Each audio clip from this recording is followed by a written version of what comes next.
Okay, hello, good afternoon, everyone. Welcome to this panel discussion on zk application. And my name is Tongtong. I'm the co-founder and editor-in-chief of PANews. PANews is a leading Chinese blockchain media. Yeah, we have in this field over 7 years. And today I'm very glad to have 4 experts in the field to discuss about the application in zk. I think over the next 35 minutes, we'll talk about challenges, opportunities, and the future of zk. So let's begin with a brief introduction of yourself. Could you, each of you, to give us an introduction of yourself and the project? Maybe let's start from Xiang. Okay. Yeah, hi everyone. My name is Xiang from Primus Labs.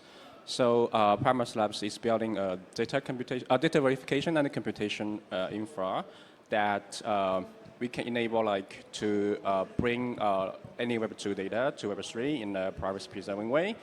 And with zkTLS stuff. So basically, we can prove all the authenticity, the data from any website. And we are now extending this data verification to computation by combining different cryptography tech or secure hardware like TE, like MPC, ZK, or FH even. So we can support different privacy-preserving computations to support different, diverse data-driven applications.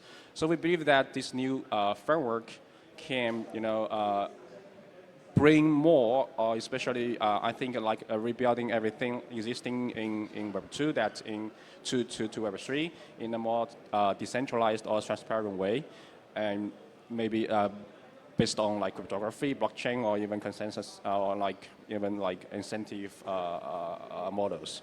So yeah, that's basically our primary enemy. Yeah, thank you. Thank you. Hi guys, my name is Howard. I'm the co-founder for the Aleo blockchain, and I run the Aleo Labs company called Provable. Hi, this is Joshua Peng, co-founder of zkPass.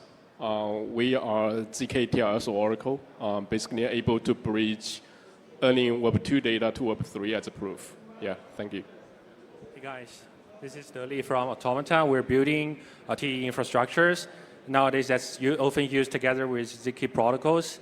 For example, with zk rollups, we are building multi-provers to help them to make transition faster to a stage 2. We're also working on verifiable AI problems, trying to create autonomous AI agents, help them to verify their autonomy on-chain, and eventually bring this kind of all the infrastructure become off-chain verifiable. Oh, thank you all for those introductions. It's fascinating to see the diverse problems zk is addressing across the industries.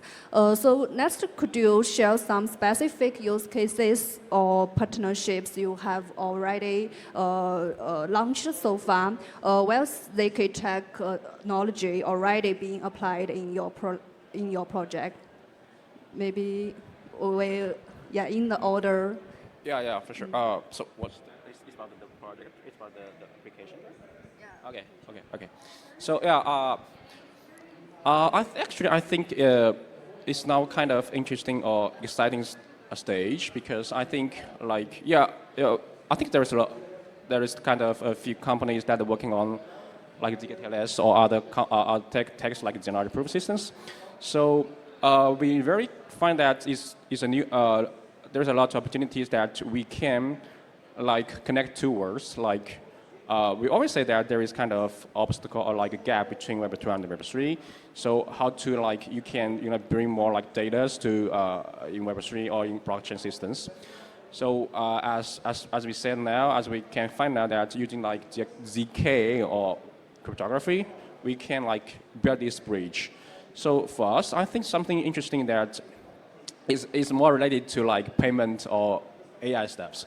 So one interesting part that we can see that using zk or using zkTLS, it actually reduced the barriers to for especially users without any Web3 experience to do this kind of token payment, something like that. So it actually significantly reduce the barrier for them to use that.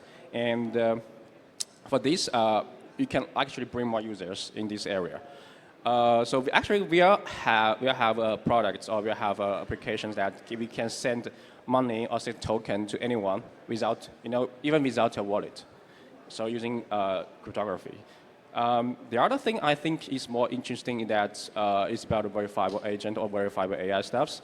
So there is a much bigger market size of AI or agent than like just Web3.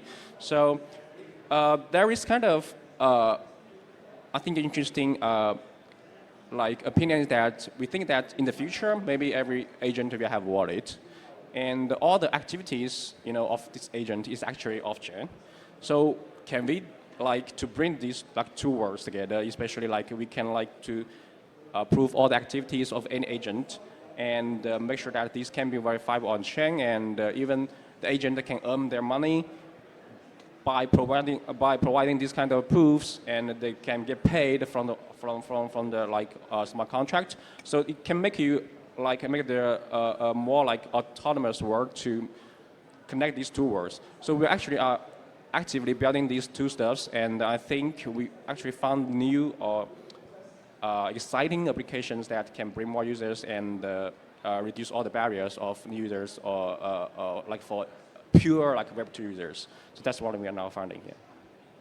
Thank you. Howard? We've been focused on identity and payments as two fundamental use cases that we think ZK has a really good synergy with.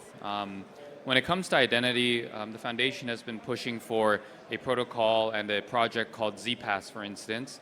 zkPass allows you to have verifiable credentials, and the goal with these verifiable credentials is to enable a user to be able to test properties about themselves, for example, information from their passport, without having to reveal the actual data on their passport. So for instance, if I want to prove to you that I'm over 18, I don't have to reveal to you my date of birth.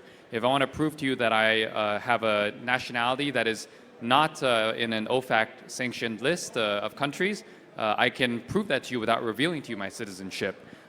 There's all sorts of details on your passport that are quite sensitive, and this is an increasingly kind of better way to allow you to interact with service providers by providing them with just the level of information that they need to know in order to verify you for the specific properties that they need to know. Another area which I mentioned here is on payments. ZK is a really nice complement to the payments narrative because, frankly speaking, I think that the user journey of money in crypto is broken. When you look at USDC today, if I'm going to send some USDC from my wallet to your wallet, the problem is that as soon as you receive those USDCs, you can now see my wallet and basically my financial statements, past, present, and future. And this is a side effect of how blockchains are built. It's not how blockchains are supposed to work. And it really ruins the UI UX, the user journey for money. So, having private stablecoins, for instance, would be a major unlock, not only for consumers, but also for enterprises in terms of what could be achieved and what could be done with crypto. And people often ask, why isn't crypto being used in the real world 15 years later? And this is the canonical example that I often point to, and I think ZK is here to finally solve that. We recently announced a partnership with Google Cloud, actually last month, at ETH Denver, discussing our collaborations into compliant and confidential stablecoin payment systems with them. So in terms of zkPass, we have been working on zkTLS for about 3 years. Over the course of 3 years, we do have a lot of exciting use cases coming up. Let's say, as Howard mentioned, ID side, we do have few ID applications. We worked with Sonata ID. We provide the infrastructure for the ID system. They build the app. And also we work with Animoca, so we build the Mocha ID. So Mocha ID is more like an ID for the gaming information, so which is able to aggregate all the gaming type of information with one ID. So in terms of Sonata ID, it's an ID for the Sonata ecosystem. So it doesn't matter what you are going to do in the ecosystem, you have an ID for that. So we have a few like ID projects going on as well. Another user cases I would see, we like a DeFi space. We do see some projects wants to bridge Web2 DeFi systems into Web3 as a kind of like a base. So basically, they are trying to do under collateralized lending based on credit score. That's some projects are working on right now, and also we see using zkTLS or ID system as like a POH, proof of humanity, just to verify, okay, if you want to claim air jobs, or you have to do civil resistance of certain type. So this is the most low-hanging fruit we have done. We have done maybe, I would say, 100 cases in this like a proof of humanity. And then some other things, in AI space, we see, okay, people want to exchange resources in AI space. That's some coming up as well. And also there are some, applications, and they're trying to bridge Web2 users into Web3, like the advertisement. So it's kind of really interesting applications going on. I think, yeah, I'm kind of excited for this.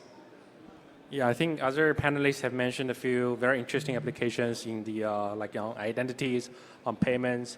I'd like to add a few more in terms of like the infra layer, because we have actually partnered with several zk rollups to just help them to enhance their existing rollup systems, especially at the zk level, because nowadays, even those teams are aware that zk is not silver bullet. There might be issues in the design of the circuit or in the implementation of the circuit. So there has to be a way for them to make it safer. So that's why there's now a new concept called multi-prover, which means that you're introducing another one or two different proving systems. So that when one of them have issues, you still have backups. You still have kind of 2 out of 3, this kind of decision-making process on chain to avoid a single point of failure. So this has been some ongoing collaborations with rollups like Scroll and Linea. Also, we've been working with WorkCoins on solving one of the, I would say, also very interesting questions that they are facing. As you know, they are constantly validating millions of users, right, to check their iris code and make sure they're unique humans. In order to do that, they're actually running a very complex algorithm in an MPC manner, but that's not enough. So they're trying to enhance the privacy by using TEEs, so that we can. This is also where we are good at. We're helping them to make the transition in order to prevent the potential collusions between the MPC parties. Also, last year we launched our AVS on EigenLayer. It's also the first TE AVS.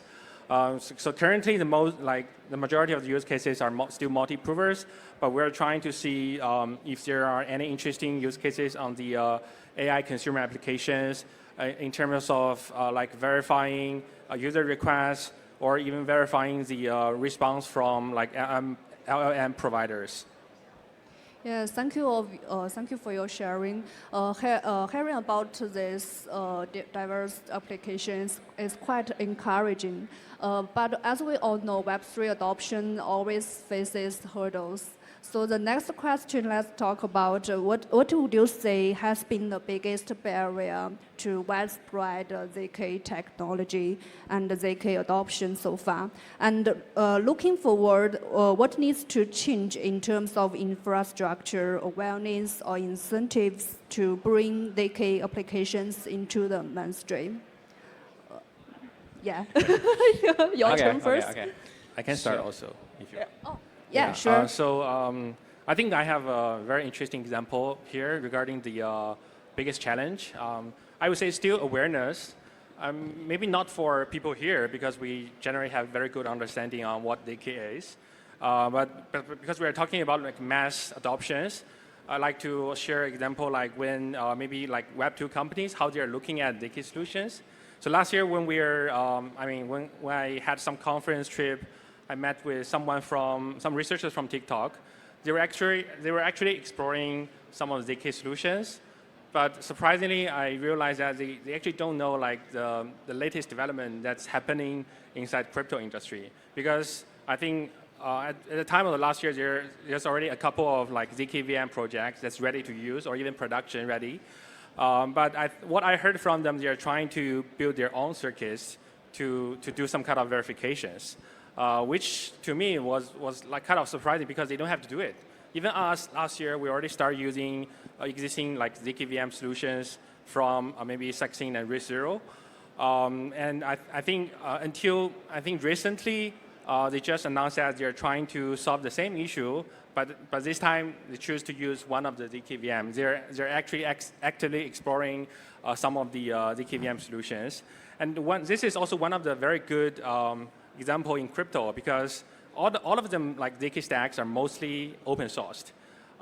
It's already setting up a very good example in terms that everybody can just use it. They can also verify the code themselves. They don't have to trust any centralized parties. This is the same thing even for Web2 companies. So back to the first point I made, I still think that awareness is something that we have to constantly advocate for to make sure that even people outside of crypto can know that zk as a tag is already ready to use. It's also a lot more easier to develop your own applications on top of the current zk stacks. Thank you. Who want to be the next? Maybe Jiang. Yeah. I think in terms of like barriers for the zero-knowledge proof, number one is I think so far zk is still a technical term, sort of like an academic or like a research term for the mass adoption. So which means people are not familiar with what zk is able to do, or the privacy is still a very blurred item for normal people. I think a mass adoption means easy access, easy to understand type of applications. So I think the whole zero-knowledge space is not able to so far deploy something which is at a massive scale. That's something I think in terms of like the project side, even as us, we need to work on.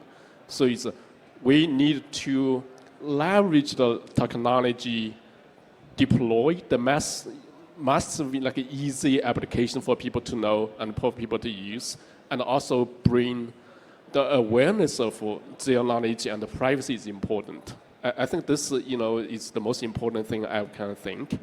Second one is on the technical side. If we are talking about zero knowledge proof, three things, right? Proof generation time, how fast you are able to generate a proof. So when we first started zkPass, we are able to generate a proof with about 1 minute, and then we are using like Snark. So I was just thinking, people are not going to wait for 1 minute until generate the proof. So this technically is working, but actually if you're on the consumer side, it doesn't work. Later on, we did a deeper dig on the technology. So now we're using VOL, vector of linear evaluation. So you are able to generate a proof in maybe 1 second or something like that.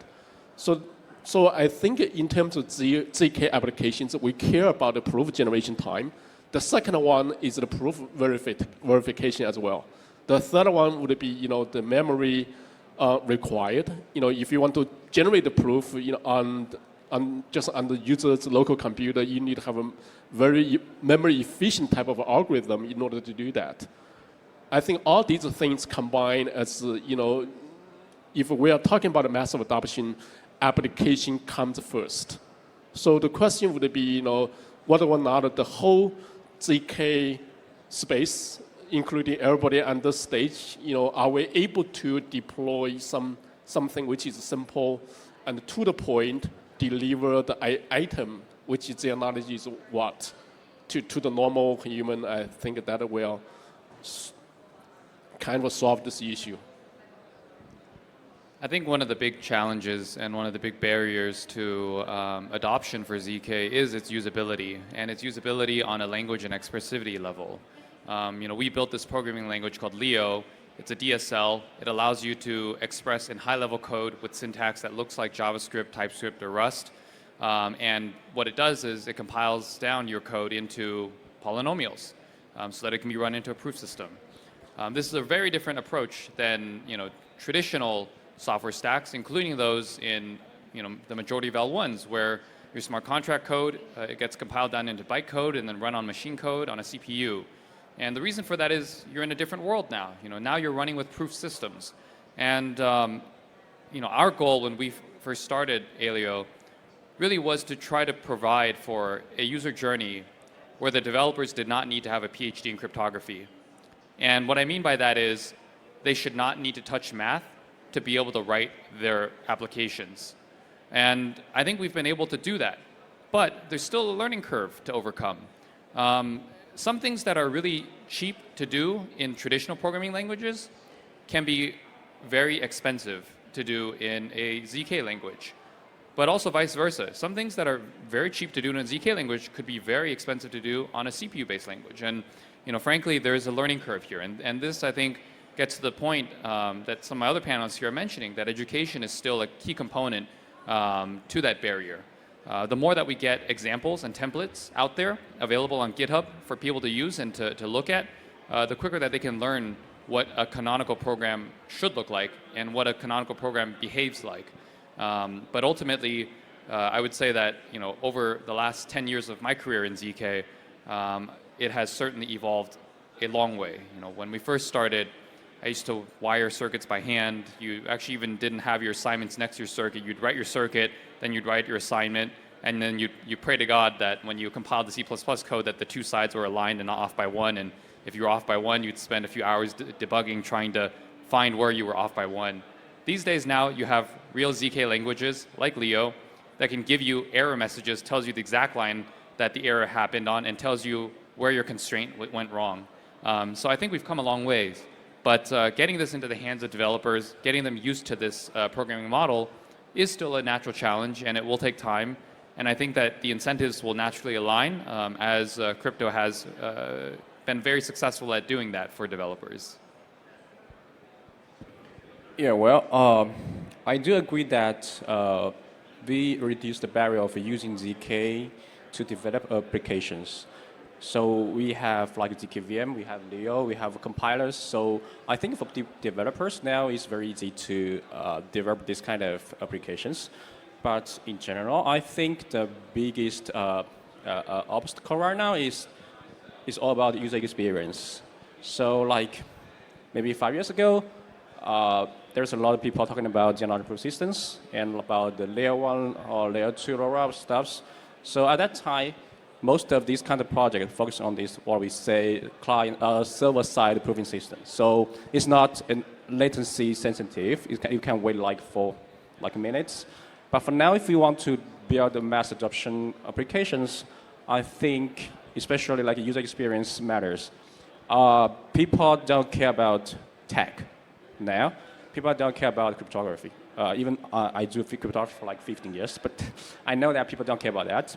And they only care about, okay, what kind of solutions you can provide. So they don't care about like wallets, care about like private keys, nothing about that. So I think for now we need to like move the way from this server-side proving systems to like we call client-side. I know that there is a lot of projects like working on that, but I think that it's not that, the user experience is not that good right now. And this actually have blocked a lot of people, especially like I said before, from Web 2 to Web 3. Especially at this time, I don't think that they care about anything about zk. They care about, okay, what kind of application I will use. Like I just click and everything is down, like in 1 second or in seconds. So I think actually this is the main obstacle right now. But another thing is that I don't think that zk is the only solution for all these kind of applications. As I said before, I think for now, we have to combine different attacks, cryptography, secure hardware. Like even in cryptography, you have to use like MPC, zk, FHE, anything you can to improve user experience. So even we can use just TE and general proof systems to provide the client side, outsourcing the proving systems to provide the client, latency sensitive applications. So we are now exploring these kind of things by, combining like zkTLS, combining TEE, combining like zkVM to build a unified framework. And the goal is to improve user experience, to protect the privacy of the users, and enable developers to efficiently build different applications. I think that's the future. Thank you. Yeah, I agree. Applications should be user-friendly. Next,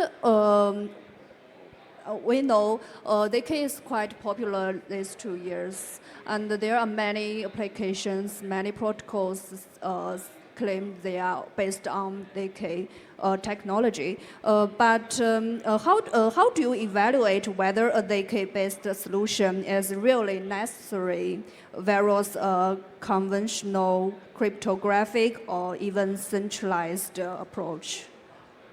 Who want to be the first?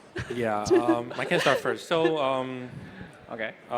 actually, whether it's necessary, it really depends on. I would say it has to be some like mission critical features, right?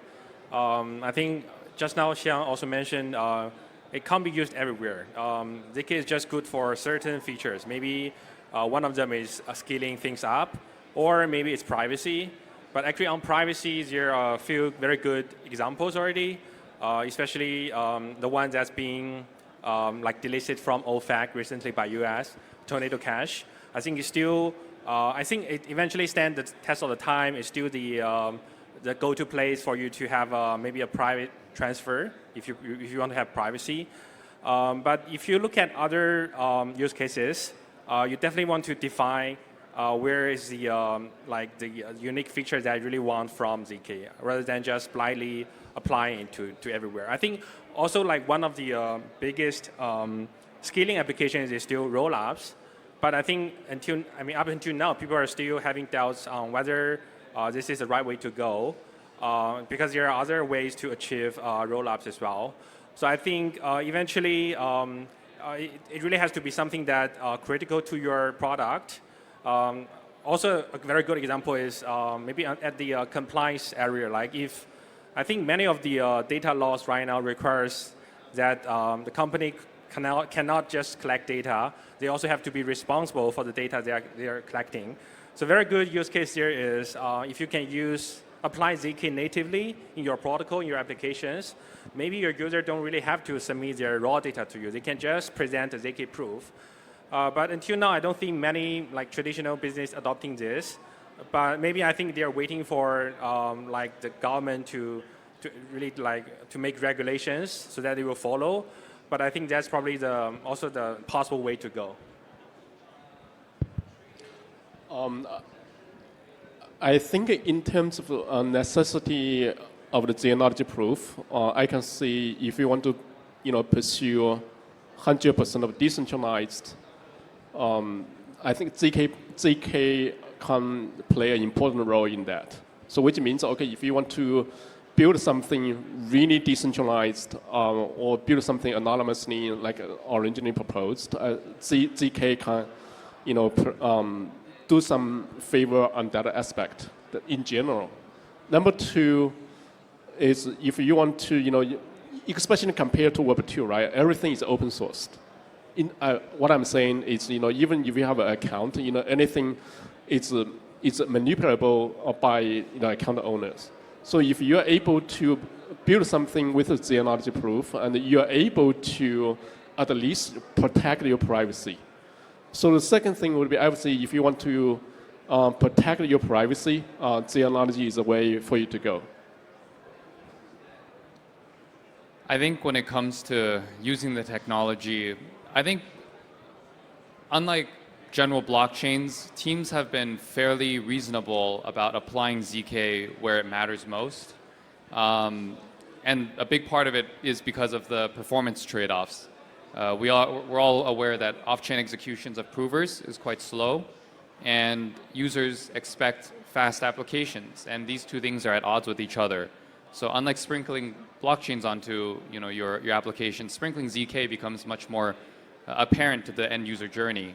However, I would say that kind of shifting conversations here, I think one aspect of zk and the conversation on zk that has been quite frustrating to me is how marketers use the term zk.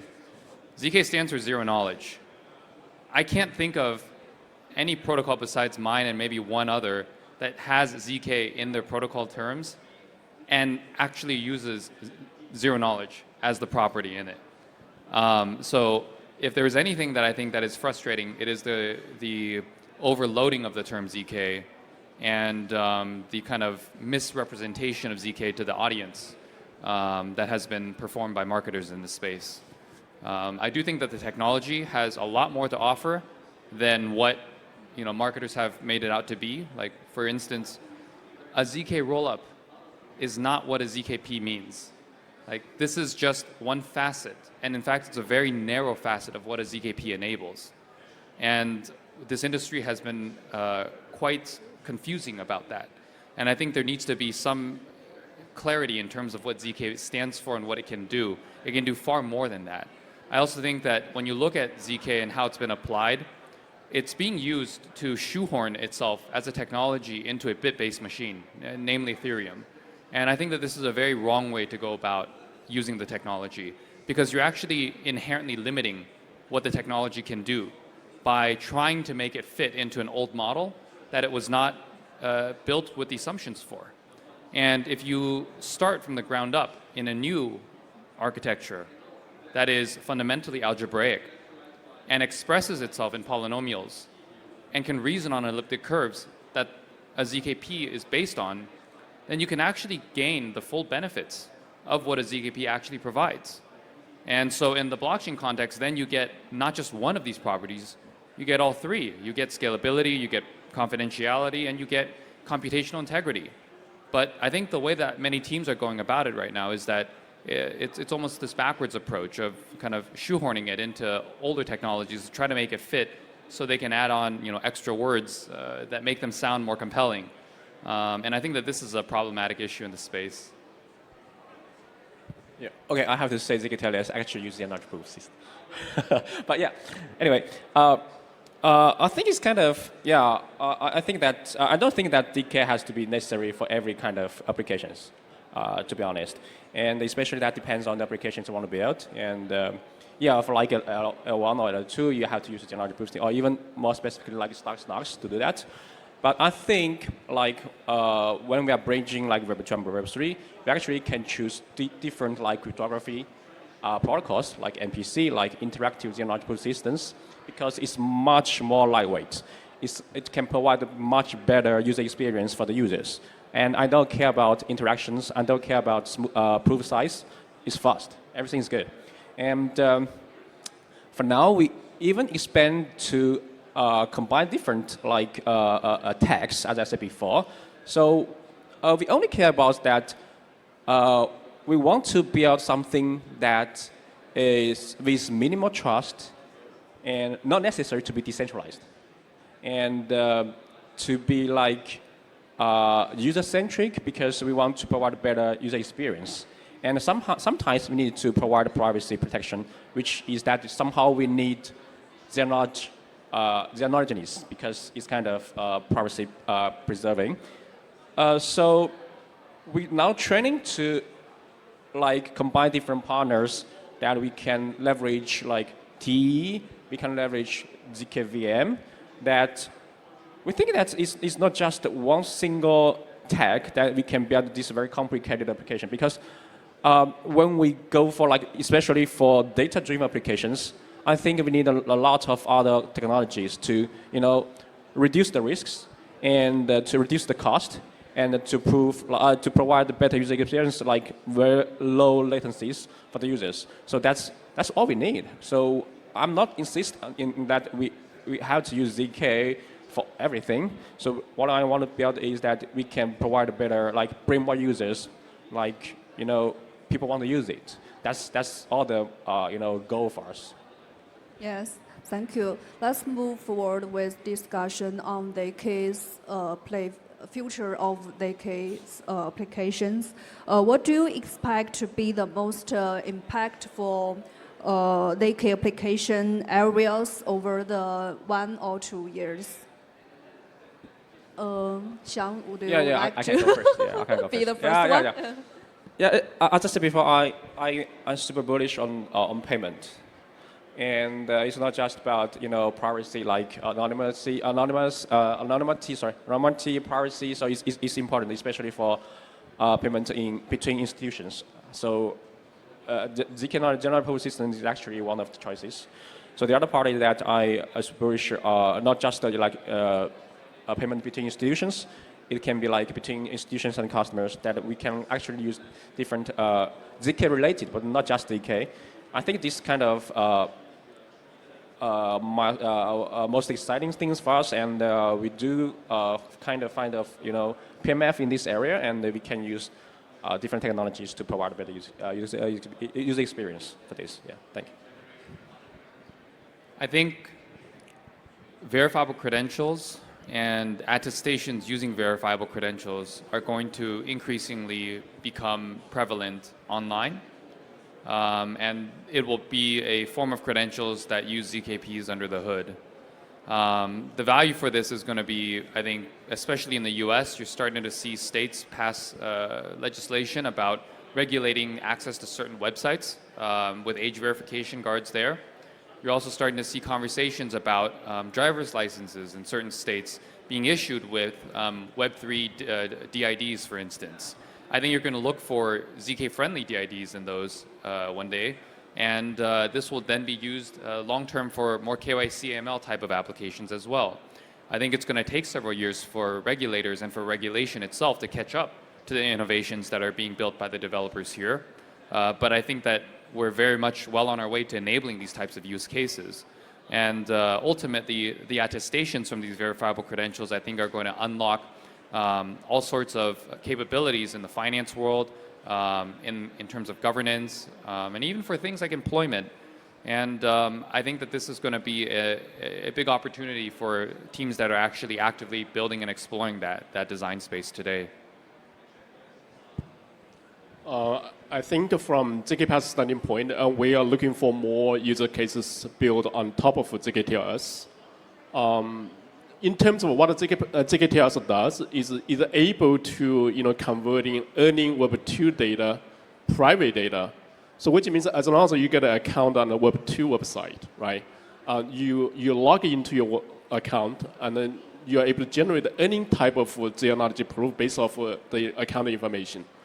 So what I can see is, in a couple of years, you should be able to see a lot of user cases, which they are able to leverage those Web2 data, private data. For example, could it be, if you're using zkTLS with real-world assets, it could be in the future, okay, you generate a proof of your house title, and just by logging into your, house.com or whatever, right? You could be generating an ID system by logging into your SIM-Pass or government website. You could generate, even your personal type of stablecoin based off, some fiat and money in the Bank of America. So these, cases I think is happening, and also I can see more data is coming from Web2 to Web3. We have those e-commerce applications engage of those Amazon data. We have those DeFi protocols leverage credit data. So these are all the user cases. So what I'm saying is happening at the moment. So just give a bit more time. I think zkTLS will yield the most applications in the zk space. Normally there are, I think, two general categories. Number one would be the layer 2 or something, right? I think a second category would be zkTLS. So the reason for that one, you see the vast majority of data on the internet is remain in the Web 2. So that's why serve as Oracle as a bridge. You're able to see more data came from Web 2 to Web 3, and you're able to build more user cases, more exciting cases on top of zkPass. I hope to see more applications adopting this kind of zk-centric development, like protocol or exchange protocol. Because until now, I think most of the web applications are centralized. to be able to identify a user, they have to collect a lot of data from user. But I think nowadays, with the local proving getting popular and also more doable, because nowadays mobile phones, your laptops are way more powerful than before.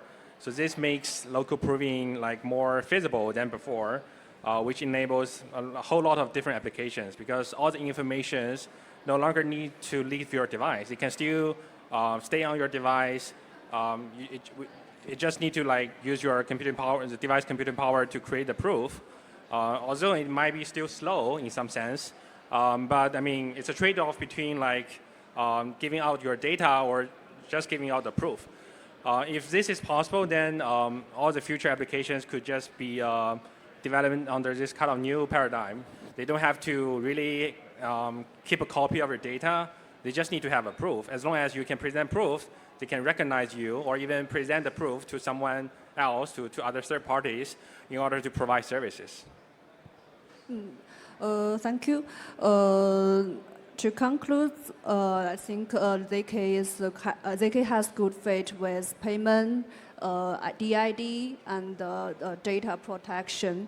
But as zk gains momentum in recent days, there are also many misconceptions. So is there any misunderstanding of zk applications? Do you want to clarify on this stage?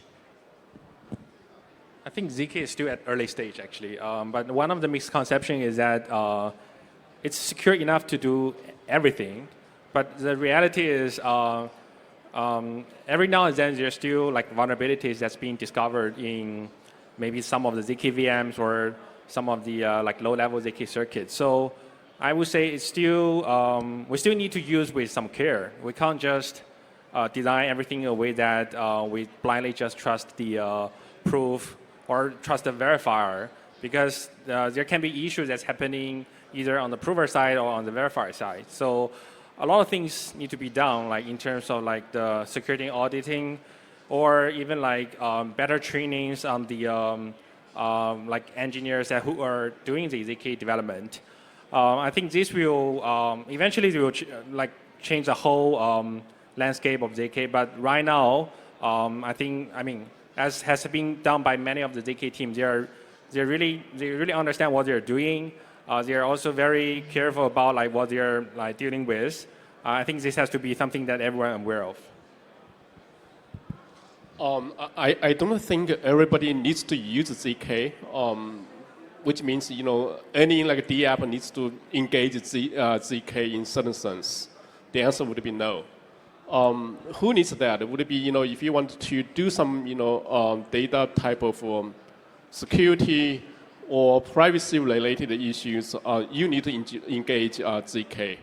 So I would foresee in the future, if you are working with some sensitive data and wants to have users privacy related, you can engage zk. But I don't think the rest of applications you need to do some zk just for the zk. I just want to make this clear. So it's a technology for specific purpose of user data integrity, privacy related, or even the data sharing in a certain features. Because you don't want to share the whole data, right? So only this type of features you need to engage zero knowledge proof, and the rest I don't think so.